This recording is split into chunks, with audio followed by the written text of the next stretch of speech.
tó Àdìsá Májàsọ́lá owó baba dami olóyè Sunday Adéyẹmọ Ìgbòho Òòṣà àtàwọn ikọ̀ ìlú Ẹkùn wọ́n ti balẹ̀ gùdẹ̀ sílùú Òṣogbo nípínlẹ̀ Ọ̀ṣun lónìí ọjọ́ 4 oṣù kẹjọ ọdún 2026 láti ṣe ìfilọ́lẹ̀ ìlú Ẹkùn security network. Ẹ wá wo èrò bìbà lẹ́yìn ọmọ Adéyẹmọ ṣebí wọ́n ní àfihàn ní wọjà kí tewé tàgbà kó má mọ̀. Àdìsá wọ̀lú Òṣogbo ẹ wò ó kí ló kọ́kọ́ ṣe wọ́n gbé yín débẹ̀ torí pé àwọn ìṣẹ̀lẹ̀ ńláńlá kan ṣẹlẹ̀ àwọn ohun kò sí ọ̀ṣẹlẹ̀ rí ọ̀ṣẹlẹ̀ lónìí nílùú Òṣogbo bí Àdìsá ọmọ Adéyẹmọ pẹ̀lú àwọn àjọ ìlú Ẹkùn bí wọ́n ṣe wọlé gùdẹ̀ sílùú Òṣogbo tí wọ́n kàn sí àwọn kábíyèsí àwọn lókọ nílùú pẹ̀lú àwọn olóṣèlú tó jẹ́ wípé wọ́n fẹ́ràn ìran Yorùbá ẹ wo ẹ̀yin ọmọ Yorùbá ẹ bá ń farabalẹ̀ wo fídíò yìí kò tiẹ̀ gùn rárá láti bẹ̀rẹ̀ dópin mo ti sọ fún yín pé mi ò ní fìgbà kan fi yín lẹ̀ tàbí kí n máa jẹ́ kí etí yín ó di sí àwọn ìròyìn tó bá yẹ kẹ́ ẹ gbọ́ pàápàá jùlọ lórí ìtúsílẹ̀ àwa ìran Yorùbá ẹja máa bá a bọ̀. Àdìsá nílẹ̀ wòye pẹ̀lú àwọn ikọ̀ ìlú Ẹkùn bí wọ́n ṣe ń lọ láti ìletò dé ìletò títí tí wọ́n fi bẹ̀rẹ̀ sí ní gbé àwọn iṣẹ́ ràbàǹdẹ̀ ṣe. Ẹ wo bí a ti ń fi àjọ ìlú Ẹkùn lọ́lẹ̀ tẹ́lẹ̀ káàkiri rí ṣùgbọ́n tìlú Òṣogbo eléyìí ó yàtọ̀ kí ló yàtọ̀ ń bẹ̀ máa tó fohùn sí fún yín nínú ilé kẹ́ ẹ lè farabalẹ̀ kẹ́ ẹ bá ń wò ó ẹ wò ó láti bẹ̀rẹ̀ dópin ẹ wá wo àwọn ìṣẹ̀lẹ̀ tó ṣẹlẹ̀ lọ́wọ́ kí ìwé gbà yín lásìkò ẹ̀yin ìyẹn wa nínú ilé ẹ farabalẹ̀ bá àwọn fídíò yìí. Àtiwé àtàgbà àtàwọn káìwò agbègbè kan náà la wà báyìí níbi tí àwọn èèyàn ní tí wọ́n kí àwọn lájẹgúnlẹ̀ kí àwọn ni bàbá náà bá bọ́ọ̀lẹ̀ ẹ ti rí i pẹ̀lú.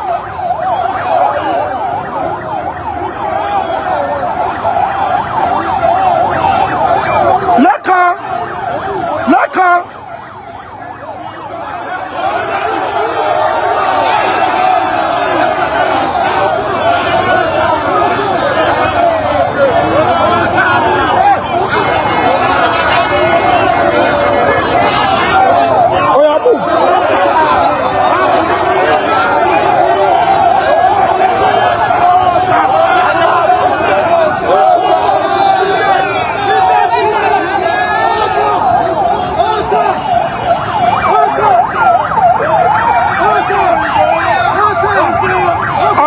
tí ò ríra rẹ̀ bí ẹni tó ní kankan a ní ilé ayé láti bá ilé ayé láfi sí ìlú Òṣogbo gbàlejò gbogbo ìlú Ẹkùn tí ń bẹ nípínlẹ̀ Ọ̀ṣun bẹ̀rẹ̀ láti Ifẹ̀ Mọdákẹ́kẹ́ ní Ìkìrun ní Òṣogbo ní Ẹdẹ ní Ìníṣà ní gbogbo ibi tá a ní àwọn ikọ̀ ọmọ ogun sí pátá nípínlẹ̀ Ọ̀ṣun ni wọ́n wá pàdé olóyè Sunday Igboho.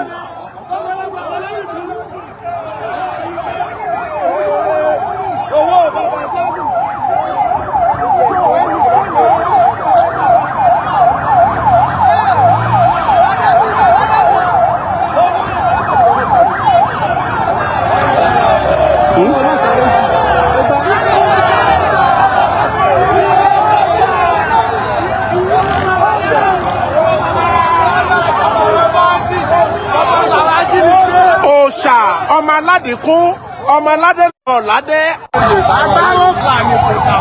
èrú Ẹkùn tí ò ṣe é fi lájà lọ́wọ́ pátákó tí máa tẹ̀sí lẹ́nu kankan ìpínlẹ̀ Ọ̀ṣun la wà yìí olú ìlú ìpínlẹ̀ Ọ̀ṣun la wà.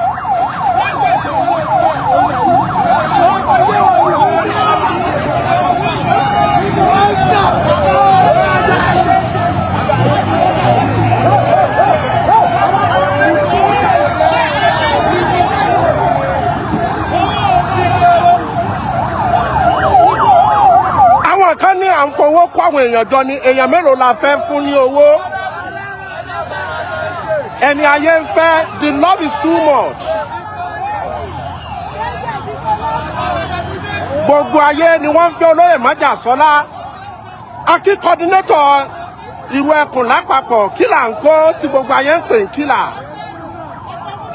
Aki spokesperson wa Ọláyẹmí ọmọ Kóìkì a sì kí gbogbo àwọn ikọ̀ Arógundádé Aki bàbá o tógun.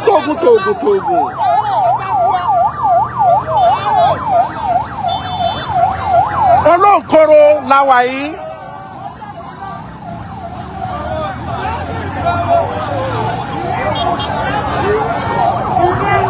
The love is massive. Chief Sunday Igboho, right now in Osogbo, the capital of Osun State. Here come Oloye Sunday Igboho to launch the Ekun security network.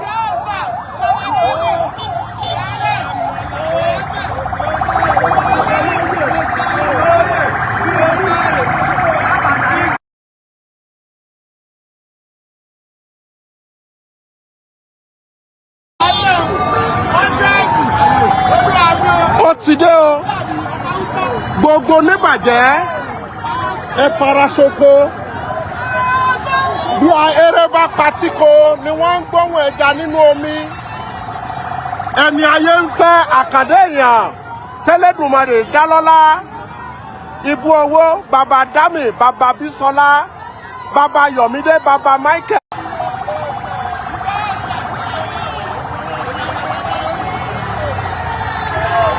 Gbogbo ayé ni wọ́n fẹ́.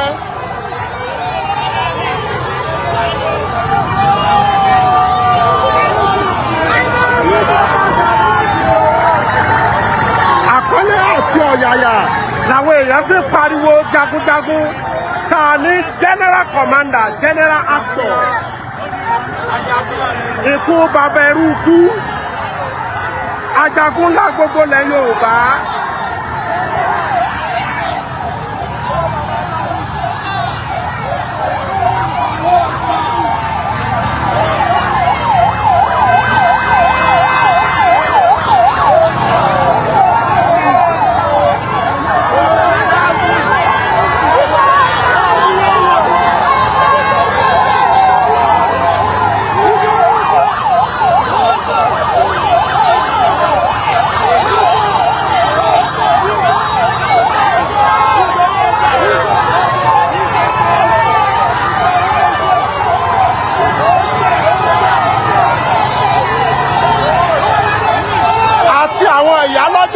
Àti gbogbo ẹni tó wá lọ́jà ni wọ́n ti wí pé káàbọ̀ ọmọ ọkọ ilẹ̀ Yorùbá.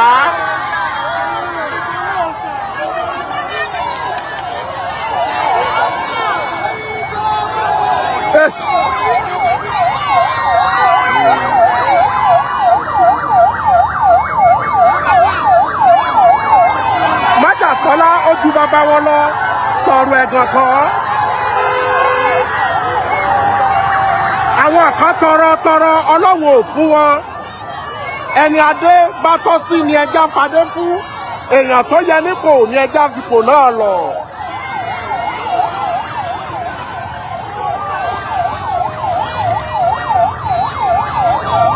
Olóyè Sunday Igboho ó wọ̀lú.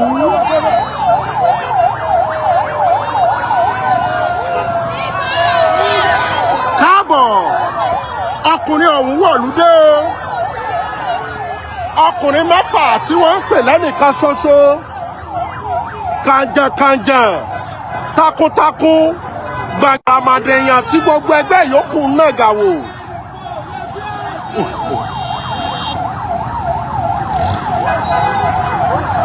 Ìlú Òṣogbo la wà yìí. A ti wà ní Ayétòrò nílùú Òṣogbo. Ẹjẹ́ àjọ ṣe Olóyè Sunday Igboho ń ké sí gbogbo ọmọ Yorùbá kí ẹjẹ́ àjọ ṣe. Àgbájọwọ́ la fi ń sọ̀yà, ọwọ́ kan ò gbẹ́rù dórí.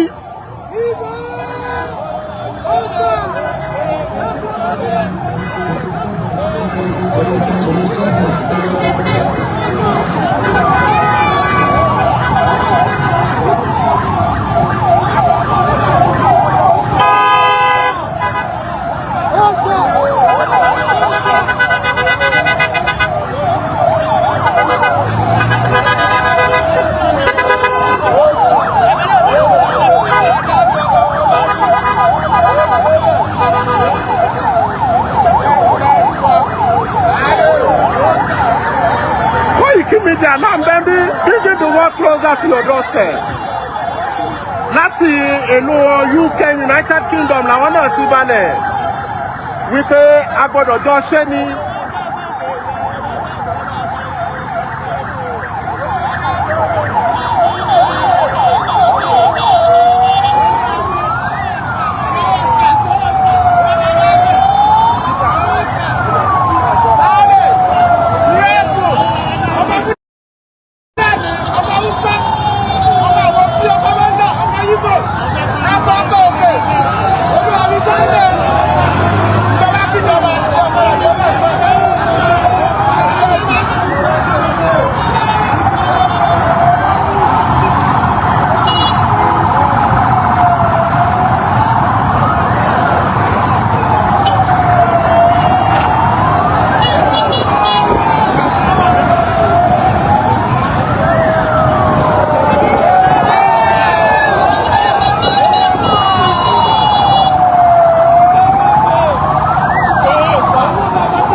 Àwọn ọlọ́pàá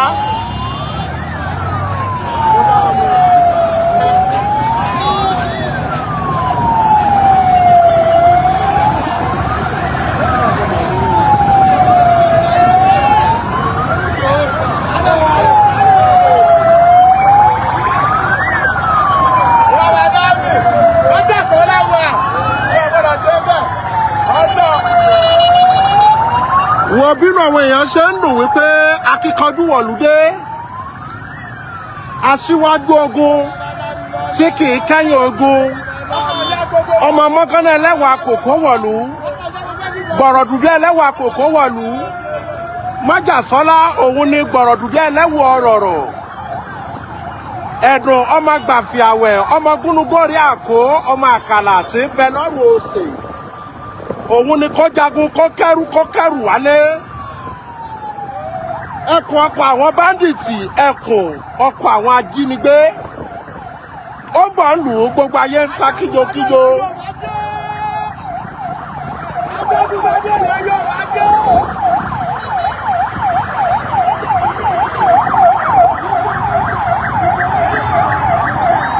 bàbá ní májàsọ́lá ó ju bàbá wọn lọ ọ̀rọ̀ ẹ̀gàn kọ́ orí gbogbo àwọn tí wọ́n ní power line gbogbo wọn ni wọ́n kí olóyè májàsọ́lá pé káàbọ̀ ṣe dáadáa lóde ẹni tá a ti ń retí wọ̀lú.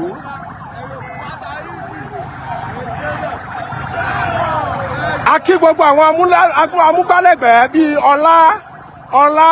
ọlá akíọlá o a sì kí là ń kó o.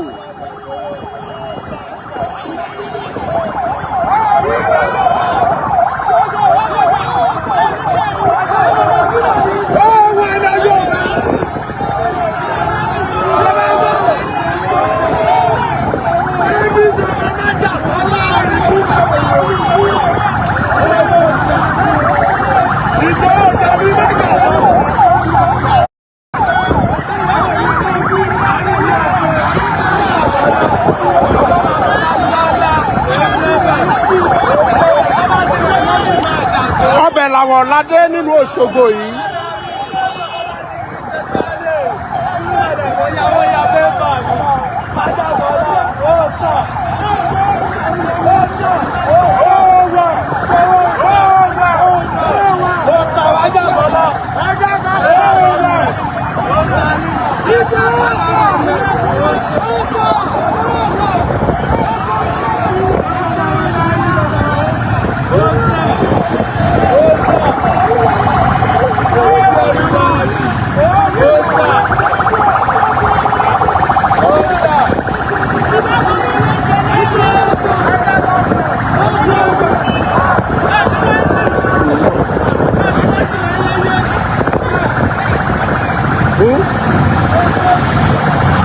ò sílẹ̀ wọ́n lè fi jẹ́ àtìtù.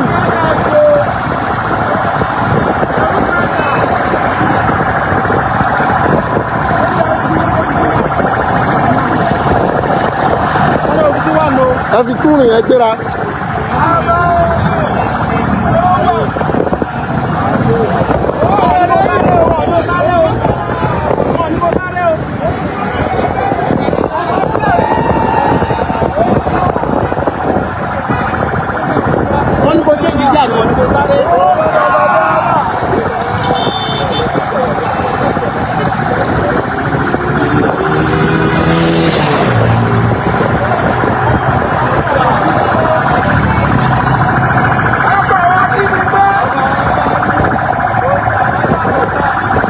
Ekun ọkọ̀ àwọn bádìtì.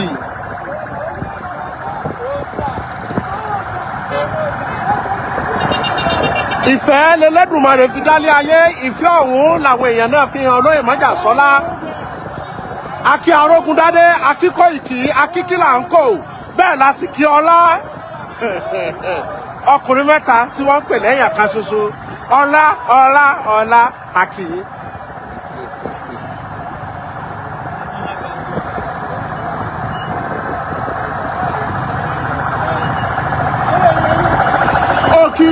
Akíámíà Ìgbòho náà a sì kí alága ọdẹ gbogbo Ìbàràpá kò sọmọ náà tí ó jọṣẹ.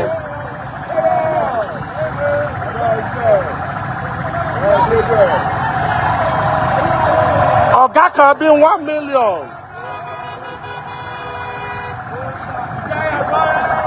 Ìjayà fún gbogbo Fúlàní.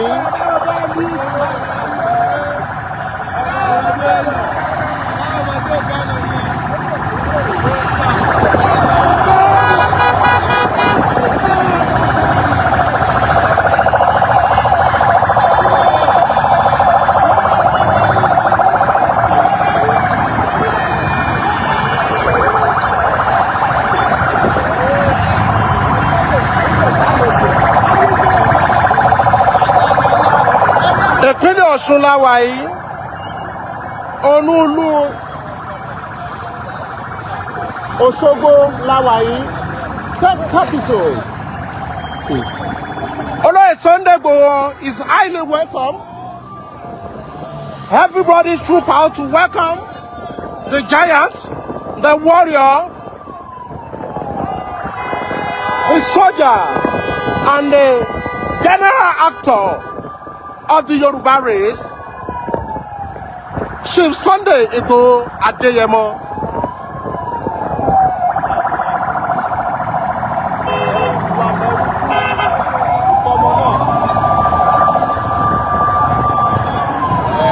Akí Commander ìrù Ekun lápapọ̀, Kílàńkò ọkùnrin tí wọ́n gbẹ̀ lẹ́nìkan ṣoṣo, a sì kí Kóìkí media. Akí Arógundádé,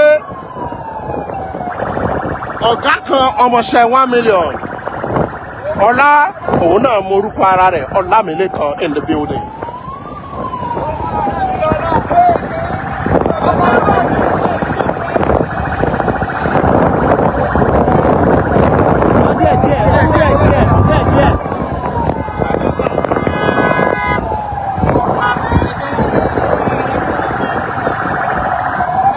Yeah.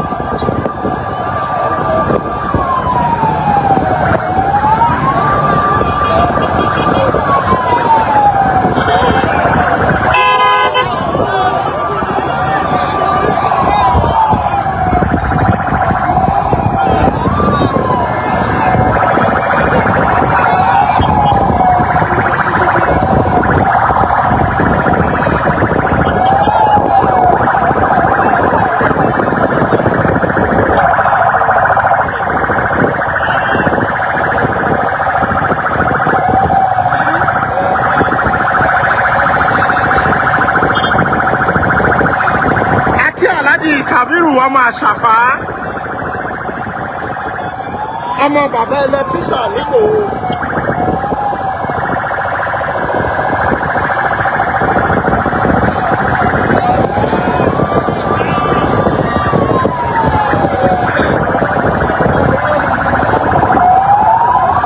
ọkùnrin àti obìnrin ni wọ́n ń jó wípé ó wọ̀lúdé.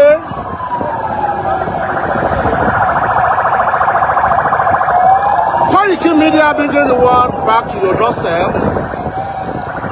Any update concerning Chief Sunday Igboho will be updated on all platforms of Koiki Media.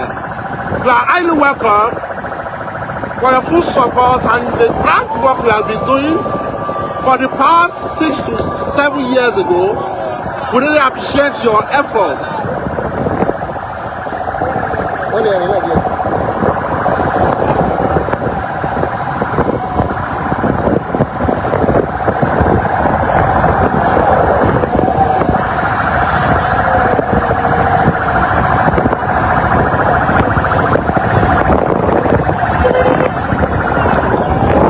Ìfẹ́ yìí pọ̀ lápọ̀jù. Owó kọ́ ni olóyè gbé fẹ́nì kankan bí ẹ bá ṣe wípé iṣẹ́ tí àwọn èèyàn rí pé wọ́n ṣe ẹni tó dúró lọ́jọ́ ṣòro lọ́jọ́ tí ọmọ Yorùbá ń fẹ́ wípé wá dúró tì wá láì gba títì láì gba épìnì ó fẹ̀mí ẹ̀ lélẹ̀ ó kú ọlá rẹ̀ ó mú gbogbo àlàáfíà rẹ̀ àti gbogbo agbára tọ́lọ́run fún wípé ọmọ Yorùbá ò ní jìyà.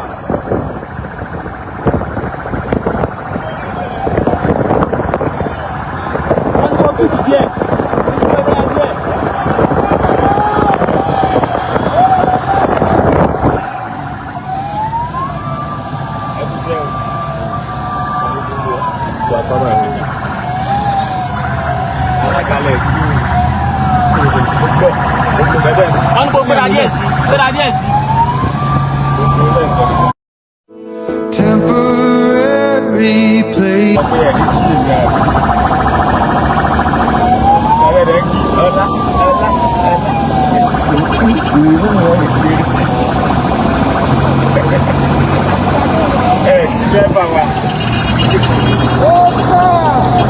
Aki MKG,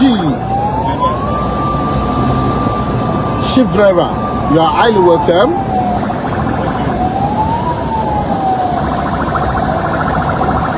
Ọ̀bọ̀bìnrin sùn tọmọtọmọ.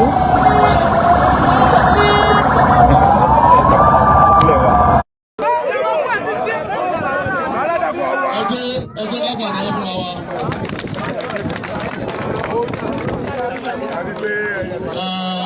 Gbogbo àwọn tó máa ń fòrò ilẹ̀ Yorùbá, Ọlọ́run fòrò wọn. Àwọn tó ń fòrò wa bàbá, fòrò wa o. Àwọn tó ń fòrò wa bàbá, fòrò. Àwọn tó ń jíyàn gbé bàbá, jí wọ́n gbé o. Àwọn tó ń jí wọ́n gbé bàbá, jí wọ́n gbé o.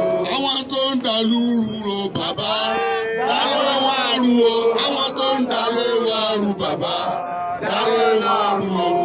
Ẹ kú oríire ni o. God bless you all.